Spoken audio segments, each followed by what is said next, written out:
नमस्ते सेवारो सबैजनाले मेरो युट्युब च्यानलबाट तुम्बे ब्लग्सबाट तपाईहरु पनि सन्चै हुनुहुन्छ होला। म पनि एकदम सन्चै छु।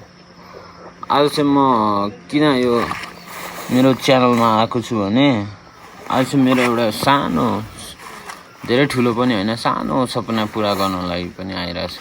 र खै लेट्स सी हेरौँ दार्जिलिङ के कस्तो छ। राम्रै होला। दार्जिलिङ आउँदै छु दार्जिलिङ वासीहरु। ल दार्जिलिङतिरै भेटौँ न त। यही हो नाली हाम्रो दार्जिलिङ र यता इन्डिया र नेपालको सिमाना भनेको यही हो। एउटा खुट्टा नेपालमा राखेको छु भने एउटा खुट्टा इन्डियामा राखेको छु।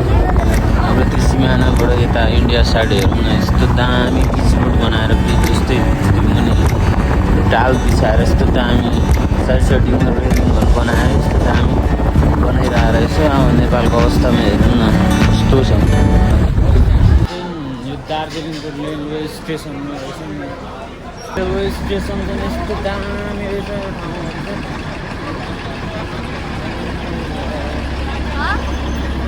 यो तरिकाले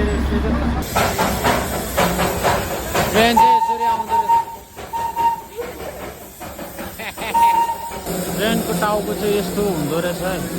यहाँ आगो बाल्दो रहेछ। पहिलाको सिस्टम कोइलाहरू चाहिँ यसरी झार्दो रहेछ। टाउकोहरू चाहिँ यसरी ल्याएर जोड्दैछ। अब उतापट्टि जानु पर्यो भने अब यताबाट आयो भने यहाँ चाहिँ जोड्ने रहेछ।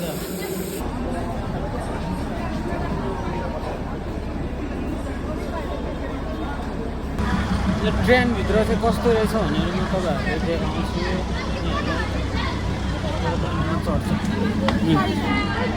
यस्तो रहेछ ठाउँहरू ट्रेनको लागि चाहिँ राम्रो रहेछ। यहाँबाट सायद ट्रेनले पनि ह्यान्डल गर्ने ठाउँ होला। यता अर्को डिब्बा यस्तो साइड छ। अर्को डिब्बा यहाँ एउटा छ। बस्ने सिटहरू चाहिँ यस्तो छ। कम्फर्टै हुन्छ होला सायद। यहाँ एकजना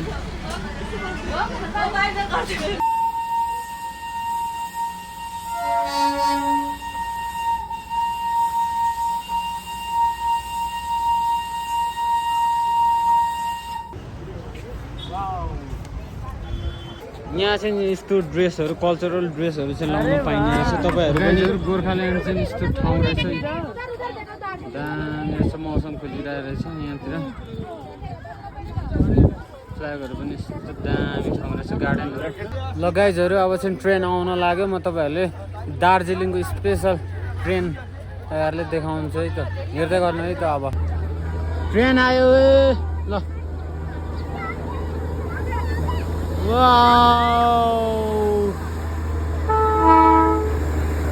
Wow!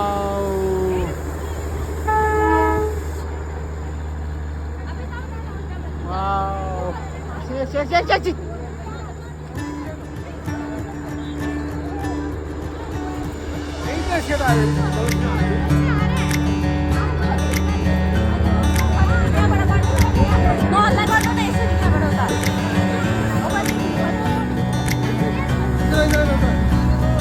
Wow.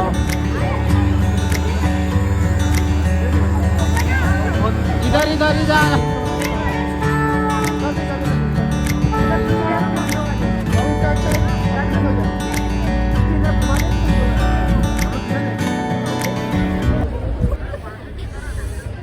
तपाईहरु पनि रेल चढ्न मन लाग्छ भने तपाईहरुको पनि ड्रिम छ भने यो दार्जिलिङमा आएर चढ्न मन छ भने यहाँ आउँदा हुन्छ। गोर्खाल्यान्डमा रहेछ। यो चाहिँ गोर्खाल्यान्ड भन्ने ठाउँमा रहेछ।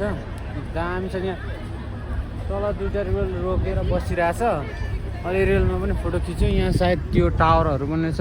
तर बजारहरू चाहिँ सब भित्तामा टाँसिएर बनाएको रहेछ।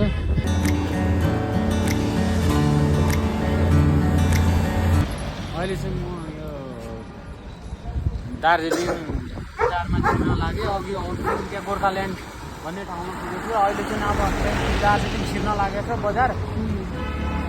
सोचेको पनि थिइनँ कि जाम हुन्छ भनेर। त्यो पनि दार्जिलिङ जस्तो ठाउँ यस्तो टुरिस्ट एरियातिर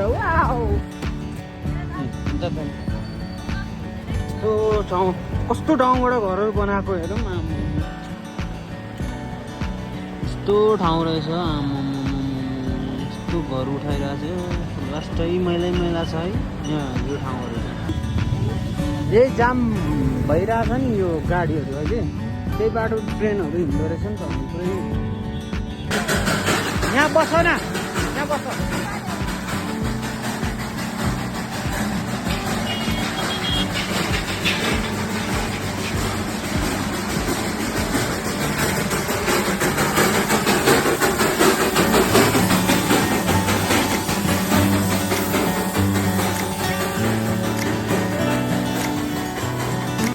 अब हामी चाहिँ माथि चौरस्तामा आइपुगिसक्यौँ। माथि लगभग यो दार्जिलिङ बजारको लगभग माथि हाइट अन्तर माथि हाइटमै पर्ने हो चाहिँ हर्सहरू पनि रहेछ। हर्स राइड गर्नु हुनेहरूले चाहिँ आउँदा हुन्छ। यता यो गेट रहेछ। ल अब यतातिर हेरौँ है त, यो मेरो भ्लग मार्फत पनि हेर्नु। घोडाहरू पनि टन्नै छ यहाँतिर। अनि यहाँ एउटा स्ट्याचु पनि रहेछ भानुभक्त आचार्यको। आउनु हेरौँ। डान्स गर्ने डान्स गरिरहेको छ, टिकटक बनाउनेहरू टिकटक बनाइरहेछन्। सायद यहाँ टिभी देखाउने होला हो क्या हो। यहाँ चाहिँ वर्ल्ड कपहरू चाहिँ यहाँ हेर्दा चाहिँ एकदम दामी हुन्छ होला। यो टिभी यहाँ हेर्नु, टिभी पनि यस्तो छ। ल भानुभक्त आचार्य। ल अब चाहिँ यहाँ चौरस्ताको माथि यो गुम्बा स्टिकबाट चाहिँ तल यो चौरस्ताको ठाउँहरू चाहिँ हेरौँ नै त कस्तो रहेछ। यहाँ मान्छेहरूको यति धेरै भिड भइरहेको छ। यहाँ हेर्नु त दार्जिलिङको मान्छेहरू त टुरिस्टहरू, लोकल टुरिस्टहरू भयो, अनि इन्टरनेसनल टुरिस्टहरू पनि भयो। यहाँ यता यो साइडतिर चाहिँ मार्केटहरू रहेछ। यहाँ एकजना तल स्ट्याचु पनि रहेछ। र अब अहिले उता मार्केटतिर म तपाईँहरूलाई देखाउँछु के कस्तो रहेछ त्यहाँतिर। अहिले गएर हेरौँ है।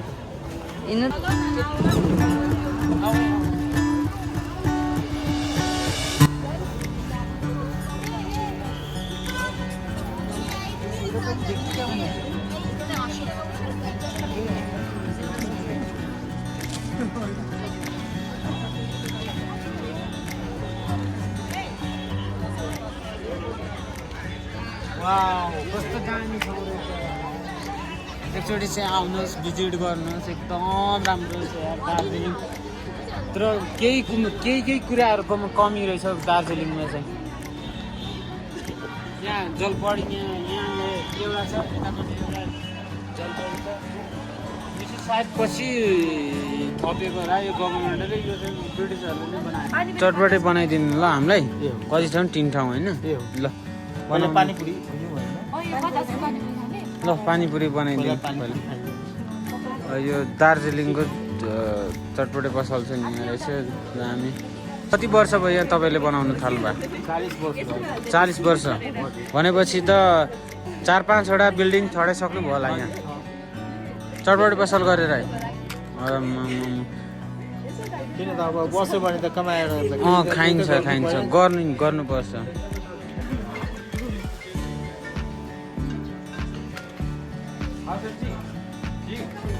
कस्तो छ? सबै पोखायो है। स्वाद कस्तो छ? म पनि खान्छु, मेरो स्वाद।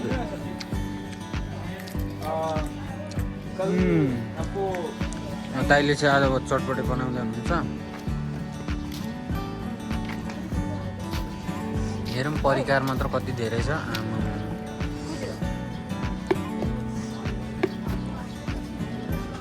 तपाईँहरू पनि दार्जिलिङ आउँदै हुनुहुन्छ भने यहाँ हाम्रो दाइकोमा चाहिँ आएर चाहिँ चट्ट खाइदिनु है त। दामी बनाउनुहुन्छ। खाउ त कस्तो रहेछ? जिब्रोले नै खाइदिएको। यो साइडको चाहिँ यो चाहिँ चर्च रहेछ। कस्तो दामी बनाएको रहेछ यार क्रिस्चियनहरूको चर्च चाहिँ। मलाई यहाँको सबै कुरा त फोहोर मैला चाहिँ यस्तो मन नपरेको। यहाँको फोहोर मैला चाहिँ यस्तो छ कि दार्जिलिङ फोहोर मैला खानालाई नै आउनु मन लाग्छ भने दार्जिलिङमा आउँदा हुन्छ। यस्तो बवाल फोहोर मैला छ यहाँ गन्दगीहरू। कसम यहाँ फोहोर मैला त जहाँ हेऱ्यो त्यही, जहाँ खुट्टा राख्यो त्यही छ फोहोर मैला। कसम जाम पनि हेरौँ यहाँ। अनि आज कसरी जाम मैले भनेको थिएँ नि, जामको जाम।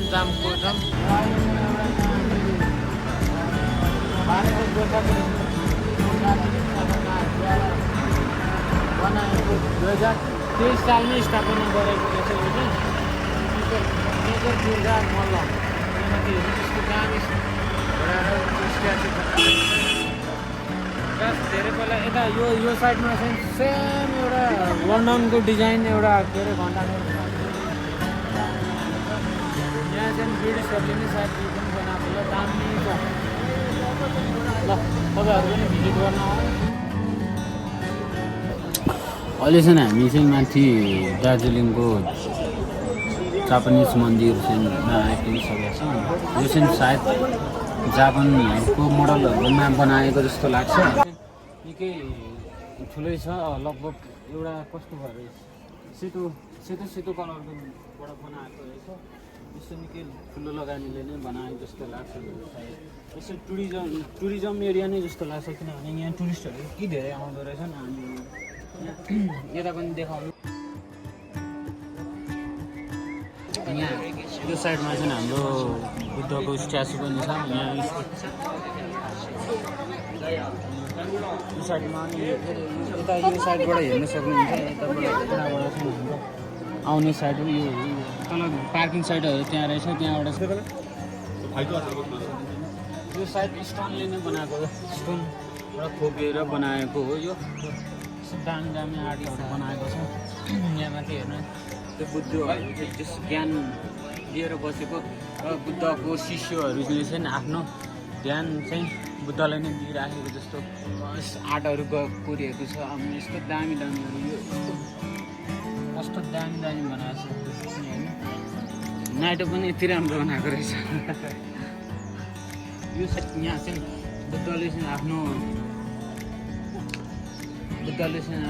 के मृत्यु भइसकेपछि चाहिँ उहाँहरूको शिष्यहरूले चाहिँ यहाँ रुँदै जस आफ्नो बुद्धहरूले चाहिँ राम्रोसँग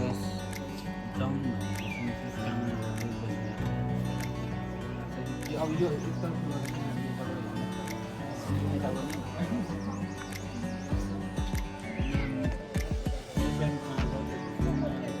कलाकृतिहरू देखाइएको छ यहाँ पनि लगभग योहरू सिलाम सक्ने टाइपको बनाइरहेको रहेछ लिम्फलको आर्टहरू यो साइडहरू यस्तो दामी दामी रहेछ तर भ्यालीबाट आएका मान्छेहरूले चाहिँ यहाँ माथि चाहिँ अलग्गै फिल भइरहेछ मौसमको कुरा गर्ने भनेर के दामी दामी यो साइड हेर्नु यो चाहिँ खास चाहिँ अघि अर्कोतर्फबाट च्याक्क बाटो चाहिँ अपोजिट खास बाटो बनाएको रहेछ यसो मैले बुझ्दै जाँदा चाहिँ यहाँ सायद गौतम बुद्ध चाहिँ जन्मेको चाहिँ स्टार्ट पोइन्टहरू चाहिँ यहाँ चाहिँ देखाएको किनभने बर्थ भनेको चाहिँ यहाँ यसको स्ट्याचु पनि सानो देखाएको छ यो होला सायद यहाँबाट चाहिँ स्टार्ट पोइन्टहरू जस्तो लाग्छ तपाईँले उहाँले चाहिँ भिन्न किसिमको कुराहरू चाहिँ भोग्दै आइसकेको छ यहाँ उहाँले भोग्नुभएको कुराहरू चाहिँ यहाँ देखाइदिएको छ सायद उहाँको हिस्ट्रीहरू पढ्ने हो भने उहाँले चाहिँ राज खानदानबाट जन्मिएर उहाँले चाहिँ राज खानदानलाई चाहिँ त्यागेर चाहिँ उहाँ चाहिँ एउटा केही राम्रो मार्गदर्शनमा लागेर चाहिँ भने हो यस्तो कुराहरूमा चाहिँ लागेको भन्ने बुझिन्छ यस्तै कुराहरू चाहिँ देखाएको छ जस्तो लाग्छ यहाँ चाहिँ उहाँ चाहिँ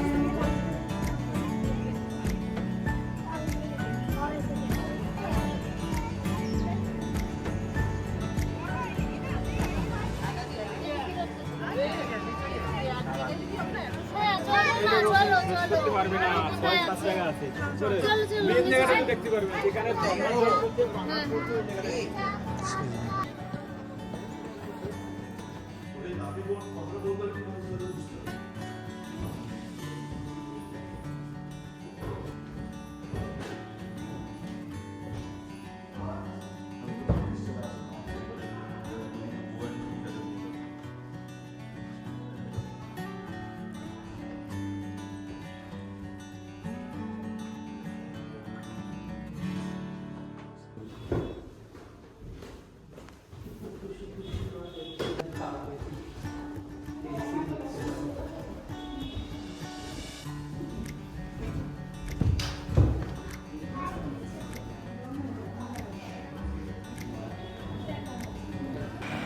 ल आउने बाटोहरू चाहिँ यस्तो छ दामी दामी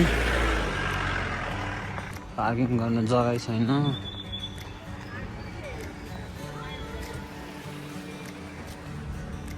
मार्केटहरू चाहिँ अहिले यहाँ चाहिँ नाइटतिर लाग्ने रहेछ। दामी दामी सस्तोमा चाहियो भने चाहिँ यहाँ यो मार्केट यो लागेको ठाउँमा आएर तपाईँहरूले किन्न सक्नुहुन्छ। 250 रुपियाँको सबै सयको है योहरू सबै दामी रहेछ। यहाँदेखि चाहिँ दार्जिलिङ अलिक माथितिरबाट चाहिँ देखिने भयो हेरिने भए चाहिँ राम्रो हुन्छ होला। यो पारी चाहिँ बिजनबारी अरे दार्जिलिङ पनि भिजिट गरिसक्यौँ। सर्टेन टाइममा आएर खासै मजाले भिजिट गर्न चाहिँ पाइएन। राम्रै रहेछ। लगभग पर व्यक्ति कपडाहरू नकिनी मजाले टाइटली चल्छु भन्नुहुन्छ भने होटलमा पनि बस्छु भनेर आउनुहुन्छ। लगभग पर व्यक्ति 6-7 हजारले तपाईँहरूले मजाले घुमेर होटलमा बसेर मजाले 2-3 दिन घुमेर पनि जानु सक्नुहुने रहेछ त्यति पैसाले। तर नेपाली 6-7 हजार होइन है, इन्डियन 6-7 हजारले चाहिँ आरामले घुमेर जानु सक्नुहुन्छ। ल त अब हामी चाहिँ हरेक कुरा गर्दै गरौँ। अब हामी चाहिँ यता गाडी पनि खोज्नुपर्ने हुन्छ। जाम चाहिँ नलागोस् भन्छु चाहिँ हिजो जाम लागेर हामी लगभग कति 1-2 घन्टाको बाटो हिँडेर आएको छौँ। ल भरे कुरा गरौँ है त।